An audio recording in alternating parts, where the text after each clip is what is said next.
let me add on this topic real quick before we get up out of here. The Arsenal controversy about how much blame do fans get for the state of battle rap?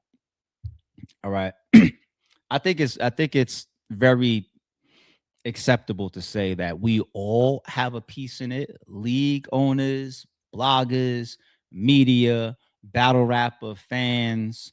Who gets the most?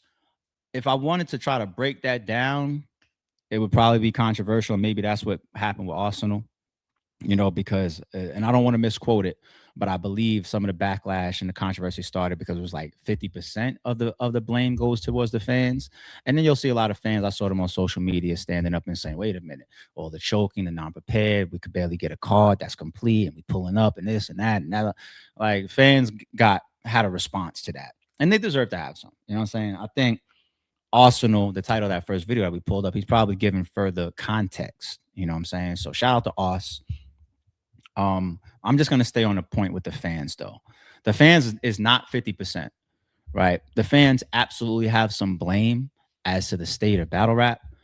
And if I was going to just say why, the most significant reason of why the fans have stake in some of the current state of battle rap, it's not even going to be because of, like I say, supporting bootlegs or nothing like that, because every industry has fans that support bootlegs at a certain percentage. I've had this conversation on and off camera a million times, and I had an extremely successful event that was the most publicly documented bootlegged ever.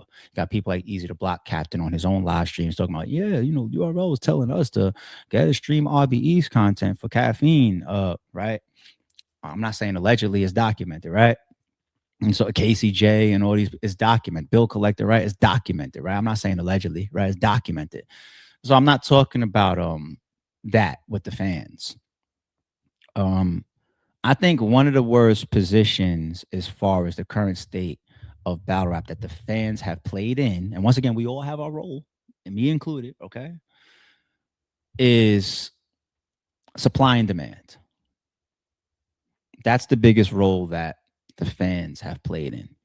What do you mean, ARP, when you say supply and demand? All businesses, all companies have to interface with supply and demand. Okay. If there's no demand for something that a league is selling, there's no profit to turn, there's no revenue to turn, there's nothing to sell. They'll probably go out of business. You know, if they have a certain supply and there's a strong demand for it, they're going to continue to give you that. And they're even going to try to up the volume. That's how businesses grow. I'm selling 10 sodas in my store today. Y'all love this soda that I got.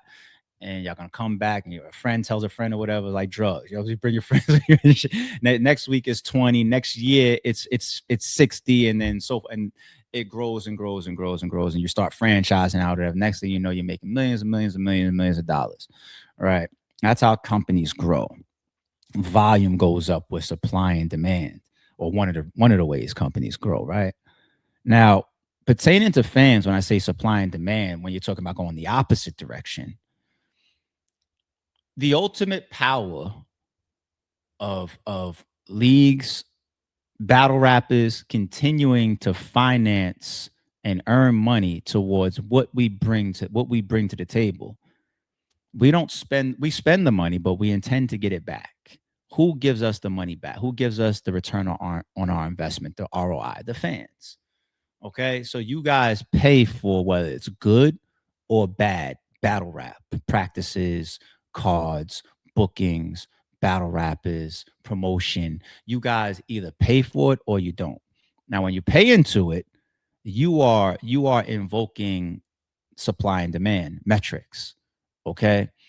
When you put a league in a position to laugh their way to the bank, i.e., if Smack could walk behind the stage on camera and shake Sue Surf's hand and say, "It's all good, I got 2 rounds out of you," and then if they can then turn around and book Sue Surf, like let's say the card after, and everybody sells out the arena, you are a part of endorsing 2 rounds as well.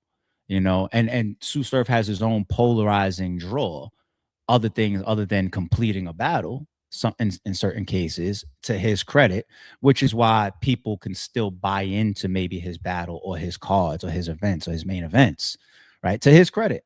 and promo add to things and storylines add to things. This battle rap over here choked, but now but this person is going to be the A game. This battle rap over here just robbed 20 leagues in a row, but this one right here, this league right here, he has specific loyalty to, right?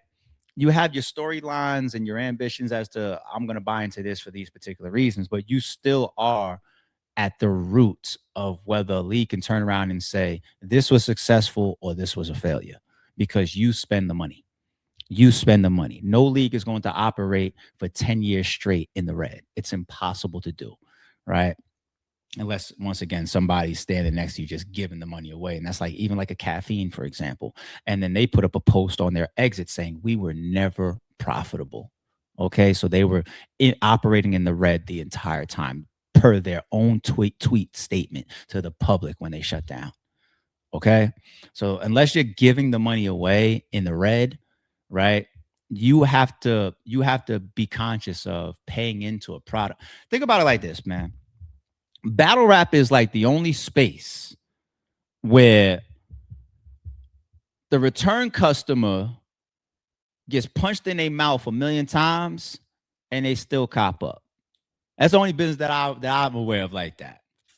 The same battle rap fan that'll complain and say, yo, this league or this battle rapper, you did this and they shouldn't be on the card, shouldn't be booked or whatever, and still maybe buys a pay-per-view or spends money on a subscription or goes to an event or even retweets a flyer or does any form of support that can directly or indirectly turn into revenue, let that person walk into a McDonald's for a funky ass $9.99 meal, right?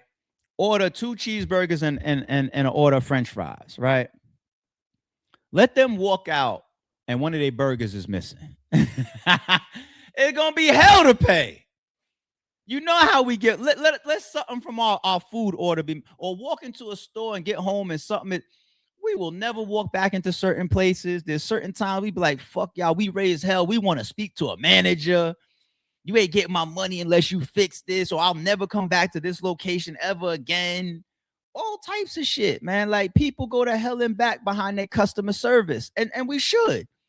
But you don't see that in battle rap. You see leagues able to laugh their way to the bank because unfortunately, many businesses and certain business owners, they only respect 2 things: money and violence, right? Meaning that, and that's a commonality across damn near the entire world, right? What makes somebody actually react to what behind something that they did? Like, let's say, for example, violence. Okay, you robbed me. You put your hand in my pocket multiple times. I punched you in your face behind it. I stabbed you in your stomach behind it. I shot you in your chest behind, whatever, right? Or you got jumped. Something happened to you behind you putting your hand in my pocket and taking my money, and it didn't belong to you. The money didn't belong to you.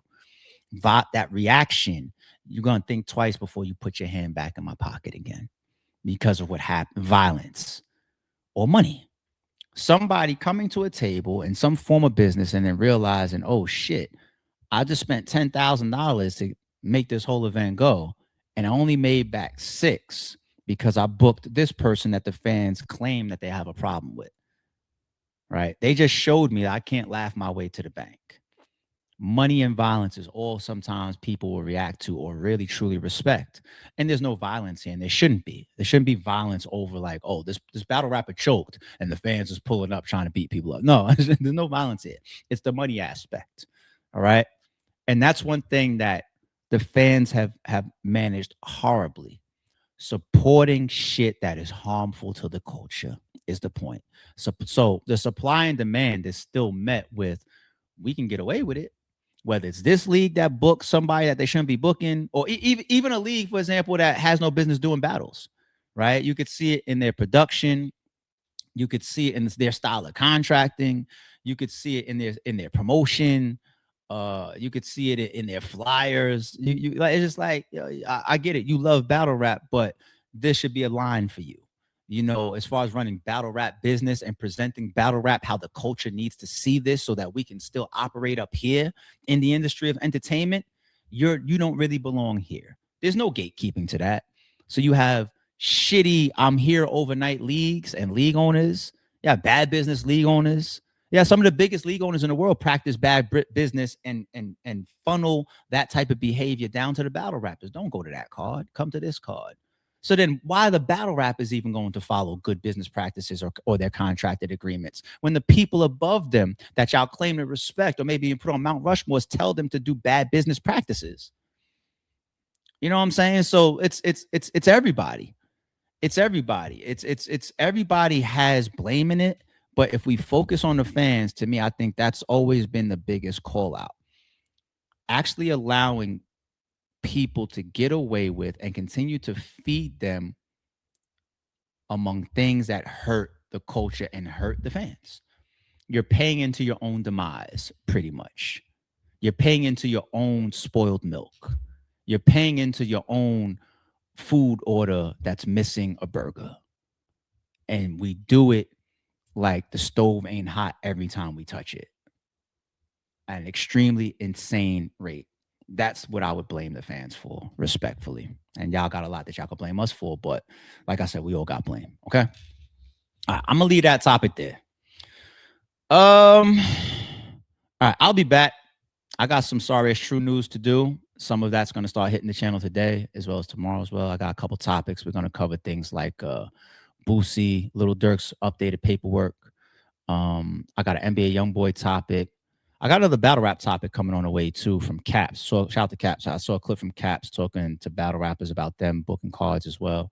I got a reaction to that. So more topics here, y'all know how we do, okay?